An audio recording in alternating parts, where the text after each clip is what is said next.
Hello. Hello, mga ka-BDP at mga ka-MUG. Magandang umaga po sa inyo lahat.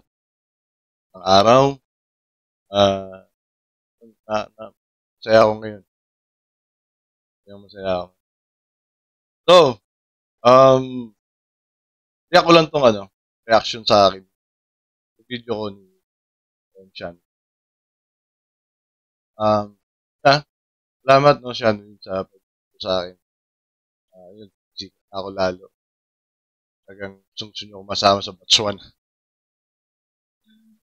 Anyway, sa mga kababayan ko, no, sa mga hindi nakakilala kay Shanwin, ko isang kilalang vlogger. Larangan ng YouTube. Ay isang student. Hindi kita binobola, Shanwin, hindi kita binobola, promise. Talagang tagahanga nyo ako. Tagahanga nyo ako nila Atty. Libayan, nila Caillou, yan. Atty. Claire.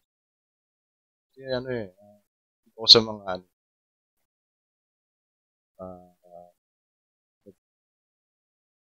pag-analyze nyo. When it comes to sabi tulog talaga. Okay, kape muna tayo. Ayun, no? At si Madam Shanwin. Nag-offer siya ng tulong sa atin.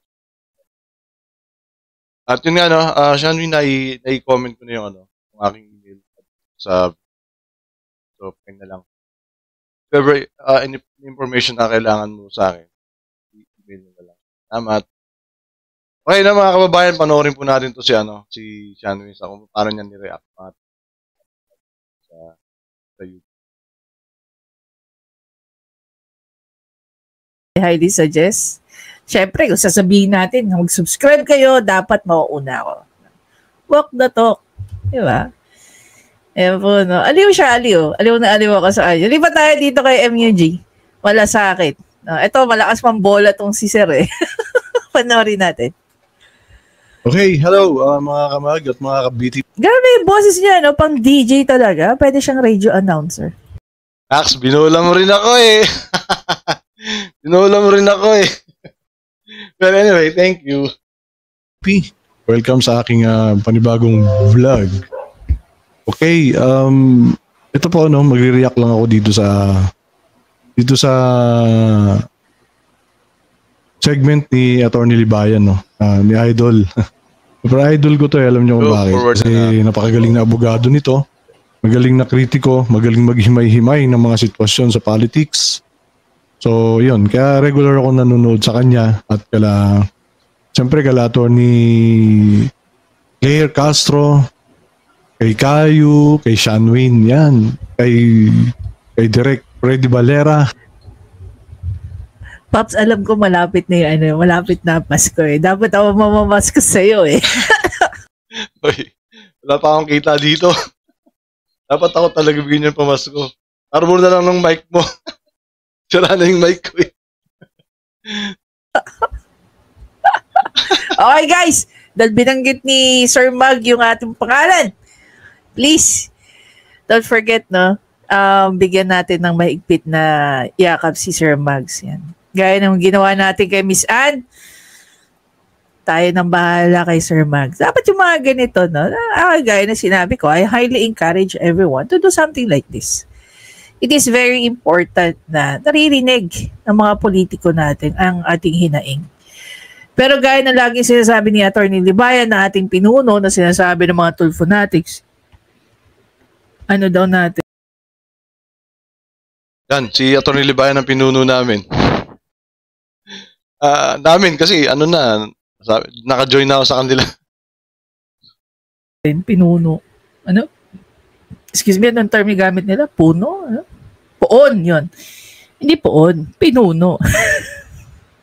Pinuno natin. Diba? Tawag dyan, bigyan po natin sila ng para mas lalo marinig ang kanilang mga boses. Tayo lang naman din guys sa magtutulungan sa isa't isa. No, if we want progress in this country, kailangan natin talaga magtulungan. And for that, one, I highly encourage everyone na, hindi lang puro nasa comment section. Maganda rin yung mga ganitong umpisa. Tingnan mo nga si Miss Ayo. Sa TikTok lang dinaan yung kanyang saloobin. Tapos in-upload dito. Kung wala pa kayong setup, meron lang kayong simpleng telepono na magagamit, 'di ba? TikTok. Video upload. Tapos i-ano nyo kami, itag nyo kami. 'Di ba? Para mabigyan natin ng spotlight ang inyong mga content. 'Di ba? Syempre dapat may goal. No, dapat may goal tayo. Hindi para siraan ang isang politiko, but i-call out ang kanilang mga attention, iparamdam sa kanila na may mga mali silang ginagawa. Ito kasi yung mga politik. Kung may mali silang ginagawa, hindi nila kayang tanggapin. Pero alam naman nilang maling ginagawa nila. Kasi nga, ayaw nilang masira sa tao. Kaya ang ginagawa nila, sinasabi nila, sinisiraan sila. Kahit totoo, sinasabi ng mga, ating mga kritik. Diba?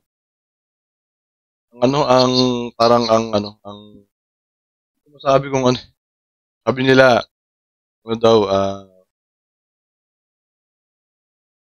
marami daw mabuti sa mundo.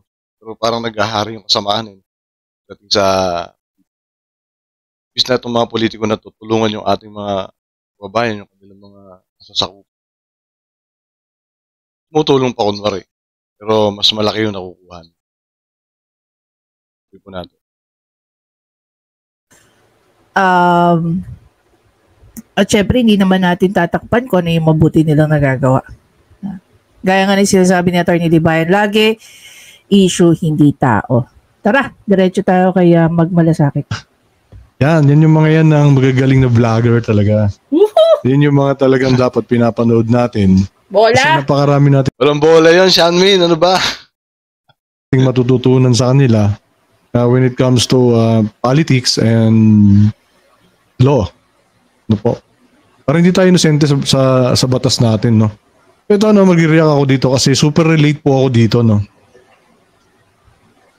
Maliliit na vloggers like me, kakasuhan ni Raffy Tulfo. Ano ba? Sabi ko nga, pati ba naman mga maliliit, papatulan pa. Napaka small vloggers papatulan. Parang bullying na yan. So ito super relate po ako dito kasi may ongoing case ako about cyber libel. Kaya kasi minsan po kasi yung kaso na yan, yung cyber libel, parang nagagamit na lang ng mga politiko, ng mga matataas na tao, ng mga mayayaman, yung mga malalaking kumpanya, na pag may ginagawa silang kalokohan sa bayan natin, sa mga tao, ginagamit nila yung kasong cyber libel para manahimik tayo, para takutin tayo. Baka gaya na lang po nang nangyari sa akin, no? Nakulong ako. Grabe, nakadalawang kulong po ako, no? Kaya ako medyo sanay na ako sa kulungan, eh. So kung may maliman ako para kay Raffy Tulfo na masabi dito ngayon, di kasuhan niya ako, total sanay na ako. Ang masakit lang po kasi dito, no? Nakukulong ka ng hindi mo naman alam kung may kasalanan ka ba talaga o hindi. Kasi ako feeling ko talagang wala naman akong maling ginawa.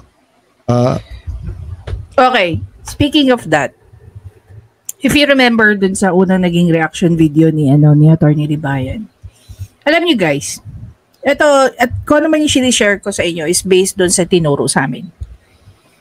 Pag meron po halimbawa nag-serve sa inyo ng warrant of arrest, sa warrant of arrest, yung magsiserve ng warrant of arrest, unang-una sa lahat magpapakilala kung sino siya. No, typically, ang nagsiserve po ng warrant of arrest ay police. Okay? Sasabihin din sa'yo na kung ano yung kaso mo. Ano yung kinakaso sa'yo. Because it is very important. No?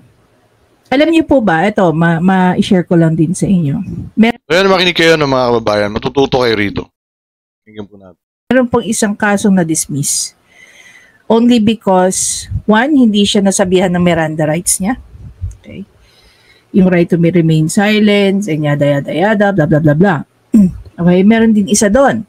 Hindi sinabi sa kanya na meron siyang choice or option na pwede siyang kumuha ng sarili niyang abogado.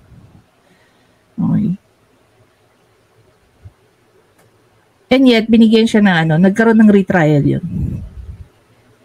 So, eto mga gaya na to sinasabi ni Mags Malasakit dito na hindi sinasabi sa kanya or hindi niya alam kung bakit siya kinasuhan. Yung mga ganyan, pag magaling talaga abogado mo, lahat yan titingnan. Kasi, guys, pagdating sa batas, no, very precise yan. Kumbaga, kung i-compare natin, guys, no, sa baking, ang batas. Halimbawa, elemento ng crime. Okay. May checklist yan. Dapat, pasok lahat yun. Para masabi na yung ginawa mo ay isang krimen. Like, halimbawa, isip tayo example. Halimbawa, estafa. O, estafa. Kinasuhan ka ng estafa. Pero kulang yung elemento ng estafa doon sa pagkakaso sa'yo. Diba? Or hindi pasok sa elemento ng estafa yung kinakaso sa'yo. So, madidismiss yun. Kaya napaka-importante na sinasabi sa'yo kung ano yung kinakaso sa'yo. At ultimo sa punto na yon, ini-scrutinize yun ng isang abogado. Pag nakatanggap ka ng copy mo, ng complaint sa'yo, ang magaling na abogado, ini-scrutinize lahat yun. Ganon sila Kumbaga sa baking, pag hindi mo nasunod exactly kung ano, no, ang nakasulat, no, measurements and everything, mamali ka lang ng isa dyan. I-discard mo yung naluto mo. Diba? Ano ba yung mga masisela na binibake? Cheesecake.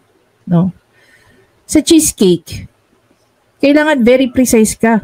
Kailangan sundin mong maigi kung ano yung nakasulat doon sa recipe niya. The same thing sa pag-iintindi ng mga batas. Yung paggamit ng elemento. Diba? Para masabi mong yan halimbawa, homicide, qualified theft, rape, at kung ano-ano pa. Titingnan ano ba yung elemento. Pasok ba? Yung acts mo ba pasok doon sa mga elemento na yun? Pag hindi yung pasok, hindi yan. Wala yan. Diba? So lang tanong ko lang bakit kagaya ng sinasabi mo hindi kumpleto ang element. Bakit saan nakakapasok pa rin? Nakakapasa pa rin sa prosecutor yung case. Ipapasok pa rin sa bakit kaya? Yun yung doon, yun yung napaka-importante doon. Diba? Yun yung actually pinag-aaralan pagdating sa CRIM 2. Kasi dalawang batches yan CRIM 1 at saka CRIM 2. Pagdating ng CRIM 2, lahat na ng elemento ng krimen, even yung ang tawag dito. Meron pang isa pinag-aaralan yan. Diba? Balik tayo kay Mags. I just wanted to help, no? Yung mga kababayan natin na talagang inaagrabyado, yun lang naman yung gusto kong tulungan, kaso lang, yun nga, nangyayari yung mga ganyan. So ito po mga kababayan, kaya ako gustong i-react to. Yun nga, nakarelate nga po ako dito, no? Nakarelate ako dito ng gusto. Kaya panoorin po natin. No? Senator Rocky, ako yun, ng Cyber Libel. I'm proud to say na ako yun. Okay. At may ang iba pa sa DOJ ngayon. Senator Tulfo, sabi daw ni Senator Tulfo, I gave this word, para magtanda yung vlogger na yan at hindi nagayahin pa ng tingnan natin. Kakapasok lang po ng balita ngayon. Ngayong araw po ay nagtungo sa Department of Justice Prosecutor Office sa Quezon City. Yung itong nagbabalita siya. Si Senator Rapi Tulfo at kasama ang kanyang mga staff at mga abogado. Okay. Pag-iisan na lang natin mga kapatid natin Pag-iisan na lang natin. So, at nag-file sila. Oh, Alfredo Balita, buhay ka na. O yan. Pala sa O ano, yun, nag-file po, no? Sabi sa amin. Sabi ni Vince Wald, nag-file daw po. So, ano pong ano to, no? Ang point ko po kasi dito, kaya niriya ko to, no? Ako naman po ay, hindi nga po ako magaling mag-analyze ng mga ganitong mga na vlogger, kakasuhan ni Rapi Tulfo. So, paano na tayo? Kagaya dito sa atin, sa Bataan, maraming kalokohan na nangyayari dito eh. Maraming kalokohan na ginagawa yung mga politician dito. Actually, isolated tayo. Kaya nga, ito po, kwento ko lang kung bakit ako nakasuhan. Itong mga tao dito sa isang barangay dito sa amin, meron sa kanilang parang quarrying. Tapos, dinimolish yung bahay nila, binayaran sila ng 25,000 at bukod doon, pinakakuan sila ng relocation. Ngayon, binayaran sa kanila yung 25,000 pero nilipat muna sila sa isang pansamantalang tirahan na walang bubungan. Okay. Wait lang, MEG. Magmalasakit. Sir, ito po bang nagpaalis sa kanila, gobyerno ba o pribado? Kasi, ito guys, may tinatawag tayong eminent domain. Okay. Sa eminent domain, ibig sabihin, ito ay isang power ng ating gobyerno wherein pwede nilang bilhin ang property mo as a private person. Okay? Ngayon, kung hindi ka papayag, kung halimbawa lang na hindi ka papayag, aabot kayo sa korte. Kasi binibili ang property mo for public welfare. Yan po sinasabi ni Shanwin po. Yan po yung nagkaroon tayo ng AFAB law, di ba po? Pero bukod pa sa AFAB law, meron na talagang batas na ganyan. Ito po yung kahit private po yung lupa mo, pag kinailangan niya ng gobyerno, bibilin sa iyo ng sapilitan yan. Pag hindi ka papayag, kakasuhan kayo. Nakalimutan ko yung tawag. So, ito pa, papakinggan na lang po natin si Shan. Nakalimutan ko yung tawag sa case na yan. For public use. No? Kung kailangan. Especially yung mga And sa pagbili nun, may tinatawag na just compensation. So, hindi pwedeng mangyari na papaalisin ka at bibigyan ka lang ng kung anong gustong ibigay sa iyo ng government. Hindi ganun yun. So, titingnan nila yung market value ng property mo against dun sa inihingi mong selling. Mag-uumpisa naman yan kung magkano mo gustong ibenta. Kung masyado siyang mataas sa market value, so, they will try to negotiate with you. Ngayon, kung hindi kayo magkaigi sa presyo, aabot kayo sa korte. Papasok yan sa korte. Dito naman sa sinasabi ni MUG, it's very important for us to know, unang-una sa lahat, yung property ba na sinasabi mo, is it privately owned or it's a public domain? Diba? Parang, informant settler. But, to kasi mga cottage, tapos nagbahay na rin sila doon. Pinayagan naman sila ng barangay, pinayagan sila ng jeep dati. Parang yun, informant settler. Pero, binayaran naman sila ng 25,000, then relocation nga daw. Nangako sa kanila, kaya pumayag sila. Pero may mga hindi pumayag eh. Hanggang ngayon nandun pa sila. Pangalawa, paalisin ka para bigyan ka ng 25,000. That's very cheap. Wala ka nang mabibiling property sa halagang 25,000. Hindi nga enough para pang down payment. 'Di ba? Para makakuha ka ng property. So, yung mga ganitong bagay, pwede po itong ikorte. Balik tayo kay MUG. Kapag umuulan, nababasa sila doon, wala silang CR, pati mga bata apektado. Hindi naman sila pwede magpasok ng mga materyales dahil binabawalan din sila. Para kahit pa paano, mabubungan nila yung So, gawa-gawa na sila ng paraan. So, ayun, nalaman nila na ako po ay isang vlogger. Nag-request sila na interviewin ko sila. Pero, bago pa po yun, lumapit na sila kay Rapi Tulfo.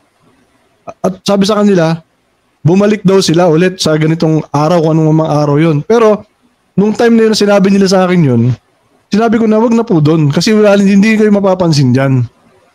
So, yun nga, in-interview ko sila kung ano yung nangyari sa kanila doon. And ang purpose po ng interview is iparating sa kumpanya na nangako sa kanila ng relocation na sana tuparin na yung kanilang pangako. Yun lang naman po ang purpose nun. Wala po akong purpose na siraan itong kumpanyang ito. Ano po? Yun. So, yun, nakasuhan nga po ako. And yun nga, nakulong ako. Hanggang ngayon nga po, may hearing pa. Pero naniniwala po ako na hindi magpa-prosper tong kaso na to. So, yun, siyempre, yun ang paniniwala ko. Ano ba? O ngayon, after na interview, pinost ko nga po yung video. So, nakarating nga sa kanila. So, instead na mag-comply sila doon sa hinaing ng mga tao, dinimanda ako kasama ng mga kagawad na kasama ko na nag-interview. So, ngayon, dumating yung araw na yung mga kababayan ko ay bumalik na doon sa Rapid Tulfo in Action sa RTIA. Doon sinabi ko sa kanila na wag nang pumunta doon kasi hindi kayo ma-entertain diyan. Kasi hindi magba-viral yan. Yan po ang sabi ko. Kasi noon pa naman po, alam ko na eh. Noon pa lang po hindi na ako fan ni Rapid Tulfo. Nung una, muntik na. Kasi ang tinitira niya noon, yung mga politician, yung mga police na hindi uma-action sa mga trabaho nila. No? Mga pulis na tiwali, ganyan. Noong una, medyo talagang mahanga ako. Pero eventually, nung nakikita ko na, ang mga tinatanggap niyang kaso doon is yung away ng mag-asawa, away ng kapitbahay, diba? Away ng pamilya. Diba? Parang sabi ko, parang mali na to, no? Parang na-exploit na yung mga tao. No? Parang, halimbawa ako, lalapit ako siya, nag-away kami ng jowa ko. Ha? Lalapit ako sa kanya. Hindi lahat ng, halimbawa, hindi putan ako ng jowa ko. O di buong mundo, nalaman na naiputan ako. So yun palang pumasok na sa isip ko na may mali. Hanggang sa napanood ko nga doon si Atty. Libayan. So, pagkapanood ko pala ng first na video niya, nag-agree na agad ako sa kanya. Hindi first video ni Atty. First time ko siya napanood. So yun, parang wow, galing na ito Napawaw ako doon. Tapos napanood ko ulit si Shanwin. Ang gagaling naman na itong mga to. So subscribe agad ako. Yun. Di kita binobola, Shanwin Wait lang, even before we go further with this, no? I just want to let you know, MUG, interesado ako dyan sa sinasabi mong nangyari sa inyo. Dyan sa mga kababayan nyo. Paano ba?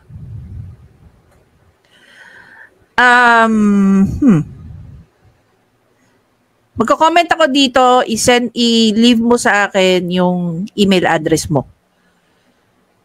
Okay? So ito na mga kababayan, hinihingi ni Shanwin yung email address ko. Kasi gusto mag-communicate kami para kasi iniisip niya kasi kung paano niya tayo matutulungan sa problema natin dito sa Bataan. No? Especially doon sa Sisiman. At siyempre sa iba pang mga barangay natin dito sa Maribeles. Ano po? Yun. So salamat talaga, salamat. May mga ganitong tao na tutulong sa atin. So ito, pakinggan po ninyo kung paano po yung gusto niya parating sa atin. So we're gonna start communicating with you. Tingnan natin, baka kaya ka namin tulungan, no? Kung paano natin maipaparating sa gobyerno. Gagawa tayo ng complaint letter and so on and so forth. Sino yung dapat natin mga lapitan tungkol dyan. So for us to fully understand kung paano ba nangyari yan, then we'll see. We'll see. No? I don't want to promise, pero gagawa tayo ng paraan kung paano natin matutulungan yung mga kababayan mo dyan sa Bataan as to...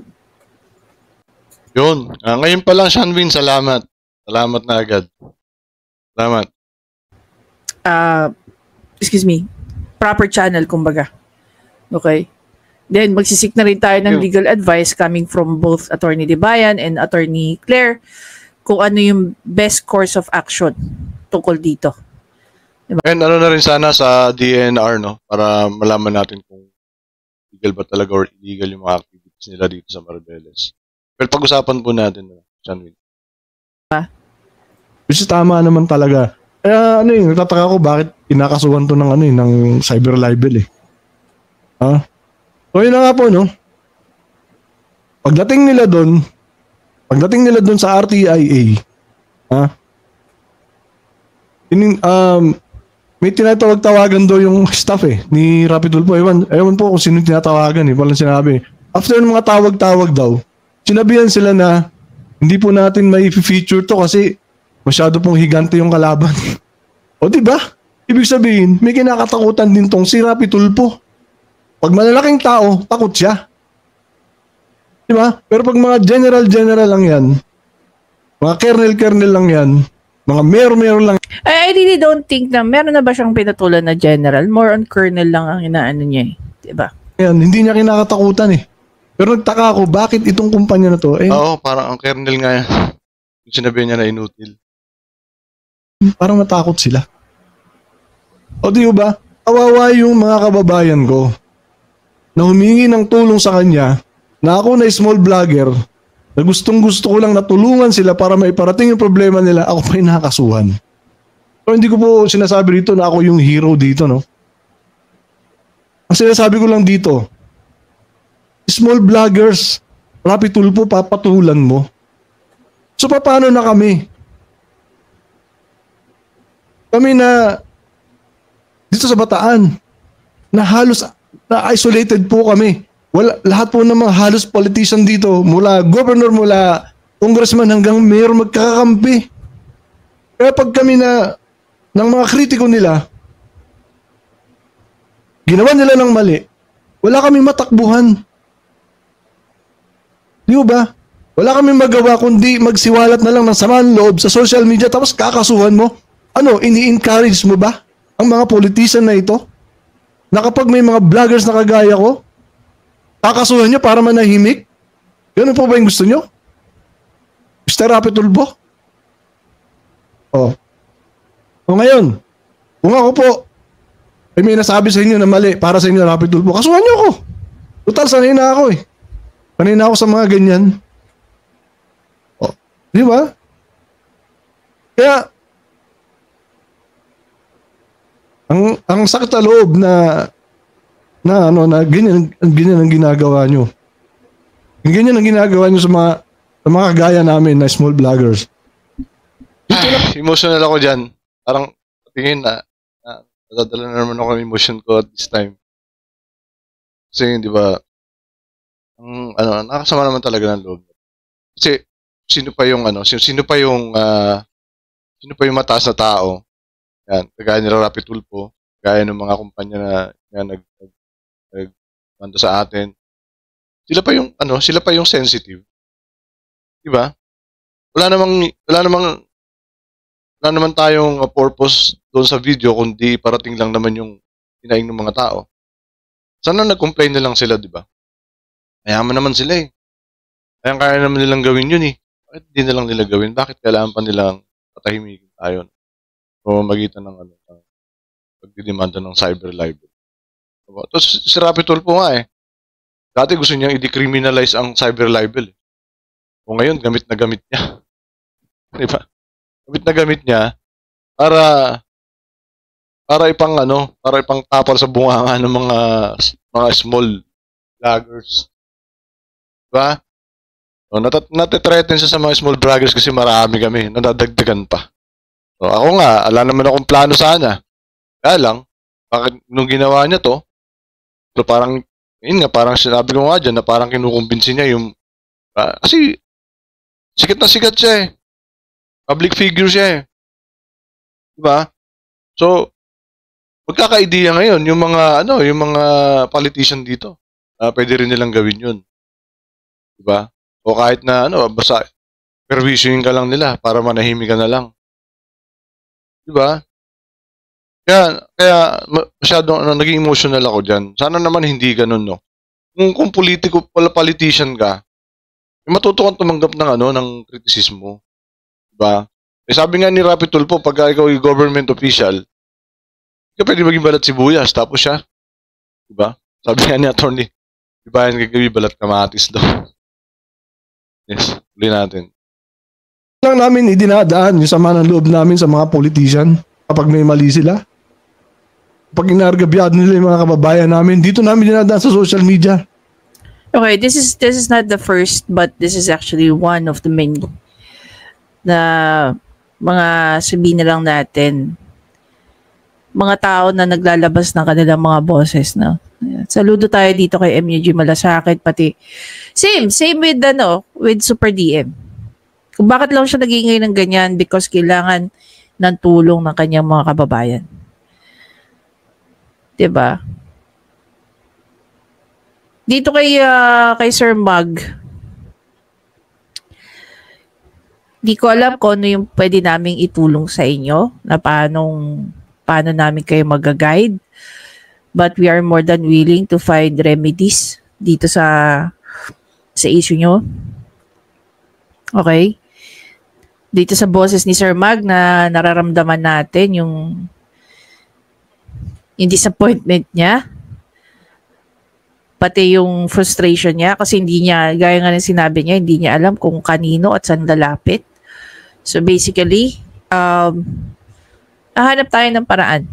No? Yun nga, no? Talagang wala kaming alam na pwedeng lapitan dito kasi nga, inuulit ko nga po, no? Mula congressman hanggang sa mayor, hanggang kapitan nga po eh. Dito nga sa Mariveles, 3 kapitan lang yung hindi nila kakampi. Ngayon, kagaya yun yung ginawa nila sa mga kababayan ko dyan sa Barangay Sisiman. Bakit sa akin pa lumapit instead sa mayor? Kasi alam nila hindi sila papakinggan ng mayor. Diba? Kasi nga, alam naman ng mayor na may illegal activities ng quarrying dyan eh. Diba? So, isa illegal kasi wala naman sila may pakitang ECC na nire-request ng mga taga-Sisiman. So po, so ewan ko kung lumapit sila sa mayor dito na po. Pero, ang alam ko lumapit sila pero hindi naman yata sila pinansin nga po. So, ala kaming malapitan.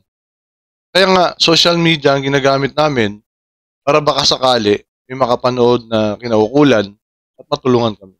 Kagaya nyo, no? Napansin yung video ko. Salamat at gusto nyo kaming tulungan. Nga, na-send ko na po yung i-send ko na po yung aking email address sa kung sino yung pwede nating lapitan, saan tayo pwedeng mag-file ng complaint, sino ang pwedeng umaksyon dyan. Pero usually, pag quarry DNR, no? Mag-file tayo ng complaint sa DNR if need be. We'll try to see if we can reach out to DILG with regards to this. And, saan pa? Kung kailangan nating kalampagin ng CHR, we'll do that. No, it's a matter of writing letters lang from proper authorities in different channels. Yun lang ang kailangan natin ni Then ibabangga lang natin sa batas if there are violations. No, syempre with the help of Attorney Libayan, with Attorney Claire, hingi tayo sa kanila ng mga legal advice at ano yung avenues natin for this one. No? Try din nating lumapit kay Attorney Acosta kung meron silang kayang gawin para sa Attorney Acosta sa Pau po. Siya po yung salamat Sanwin. Sobrang salamat talaga. Makatulong sa inyo, mga Pau lawyers. Para iparating sa kinauukulan yung mga nararamdaman namin, yung mga mali ninyong mga politiko. Oh. May napanood daw isang video si ate. Sabi niya, may panahon ka pa para sa mga small vloggers na kasuhan? O, mali-mali na ngayon pinagsasabi mo sa Senado na instead na mag-aral ka, pag-aralan mo kung paano maging senador, paano gumawa ng batas, kung paano maging isang mambabatas, pinagturan mo talaga ng pansin yung mga small vlogger? Diba? Hindi ko maintindihan kung matalino ka ba eh. Ako hindi ako matalino, Mr. Rapi Tulfo. Sorry, ang hard ko dun. Kasi nga, nadadala na ako ng emosyon ko. Pero, well, diba kasi kung matalino ka, ba't mo pagtutunan ng pansin yung mga small vloggers? Diba? O anong nangyari ngayon? Parang nag-fire back. Parang nag-fireback naman talaga. Kasi, yan, ang dami na lumulutang ngayon. Sana ako dun. Pero tingin ko ngayon, mas matalino pa ako sa'yo. Totoo lang. O ngayon, ano nangyayari? Pasalamat nga ako Bakit kanyo? Kasi nagsusulputan na yung mga small vlogger na dati mong fans, na dati mong tagapagtanggol, sumusulpot na ngayon bilang kontra sa'yo. O ngayon, dahil parang sa ginagawa mo, parang ini-encourage mo pa ang mga politiko na magdemanda kapag sila ay binatikos. Ini-encourage ko na rin yung mga small vloggers na takot na bumatiko sa inyo na magsalita na rin. O para magsawa kayo ng kadidemanda, para mangawit ng mga utak ninyo, mga ngawit ng mga kamay ninyo, kadidemanda. Di ba? O, tuloy po natin.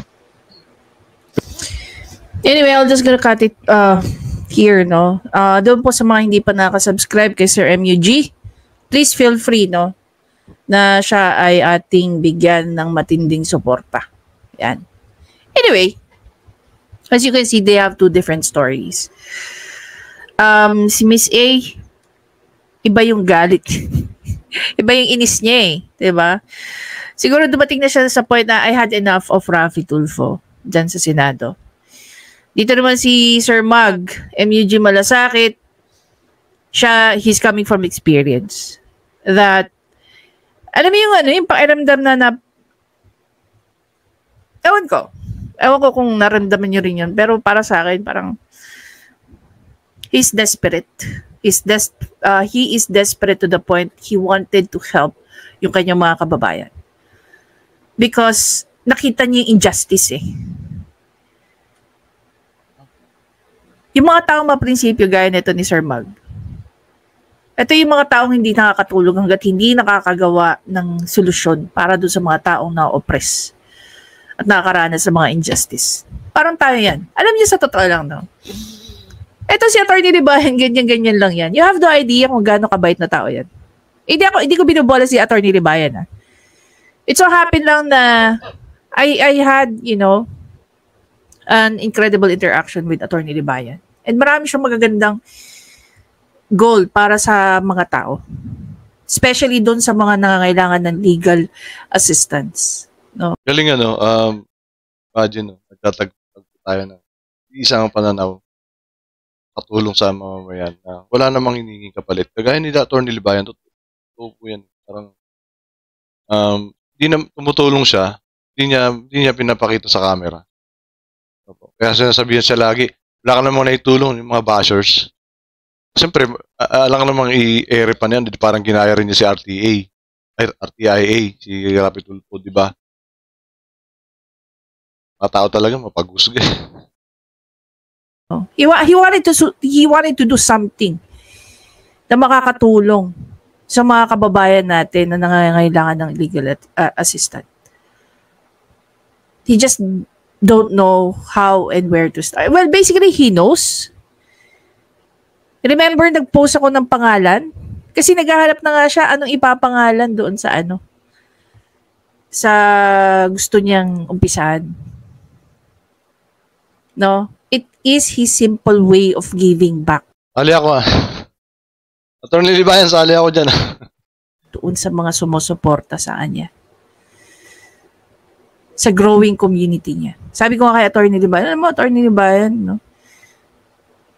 Nung nakita kita a few years ago, doon sa mga lumalapit sa akin, na mga napatulfo, lagi ko nire-refer si Atty. Libayan. Sabi ko, check mo tong channel ni Atty. Libayan. Yan. Baka makahingi ka dyan ng legal advice. Hindi pa po ako estudyante noon. It was somewhere 2018, 2019. Kasi I started reacting kay Raffy Tulfo 2017. So imagine niyo kung gaano nakatagal din tong channel ni Atty. Libayan. I'm very sure marami na rin natulungan to si Atty. Libayan. Directly or indirectly. Dahil doon sa mga videos niya. Ako nga, pasalamat ako dahil nakita ko si Atty. Libayan. Kasi, puto na tutupan. So, no? I'm sure, pag nag-usap sila nila Shanwin, tulungan tayo nito. tulungan tayo. Diba? Si Atty. Libayan kasi, hindi ko, again, hindi ako nag-sugarcoat dito, hindi ko pinopromote, hindi ko kailangan i-promote si Atty. Libayan because kilala na siya. It's just that he is more than just a person that you see sa camera. Yun lang yung pwede kong masabi sa inyo. Malaki ang puso niya para sa mga taong nagkakaroon ng injustice, na-oppress. Gusto niyang tulungan yung mga taong yon. Gusto niyang gamitin yung kaalaman niya sa batas para walang taong na-oppress, para walang taong nagagamit, para walang taong nakakaranas ng injustice. Diba? Na hindi niya kailangan na-expose yung tao. Na hindi niya kailangan gamitin yung storya ng tao para pagkakitaan. Ayaw nga niya ng di ba? Yung poverty porn. So he wanted to help people silently. He wanted to help people, to serve the people na iilang tao lang nakakaalam. Diba? Maliban sa ine-educate niya na tayo, yung pa yung mga plano niyang gawin para sa mga tao. So siguro ito yung first step, no? Pwede nating tingnan kung ano yung nangyari dito kay MUG. Try nating tulungan siya, no? Na i-guide siya kung saan tayo pwede mag-file ng formal complaint or ano na ba yung mga naging steps nila. Hindi naman ako tatayong legal counsel niya or si Attorney Libayan, pero we will try to reach out with Attorney Acosta if there's any way na pwede silang tumulong dito sa mga taong to. Kung qualified ba sila dahil sila yung mga indigent. No? All we have to do is to guide people. Hindi naman natin kailangan anuhin, di ba? Anyway guys, ayun. Again, maraming salamat sa panonood. Please don't forget to subscribe. Right. Mga kababayan, no? Salamat sa inyong pag-tiyatsaga sa panonood sa akin. No? Medyo mabagal talaga yung internet dito. So, yun. Maraming salamat kay Shanwin. Yun. Sana, hintay ko yung yung email mo sa akin kung paano ba natin usapan to. So, yun. Mga kababayan, no? May mga tao na gustong tumulong sa atin dito sa Mariveles. Sa Bataan. Ito buong Bataan po, no? Makakatulong ito sa atin ito mga abogado po yan. Si Attorney Claire, ito si Shanwin. Si Shanwin di pa naman law student siya, pero kita nyo naman kung gaano ko galing magbigay ng opinion. No? And, yun. Kaya, sa mga tagsisiman, yan, may mga tao nang gustong tumulong sa atin ngayon dahil napansin tayo sa YouTube. So, yun. Muli po, isang magandang umaga sa inyong lahat at huwag natin kalilimutan na ang buhay minsan lang. Gamitin na po natin sa tama at sa mabuti. Magandang umaga po.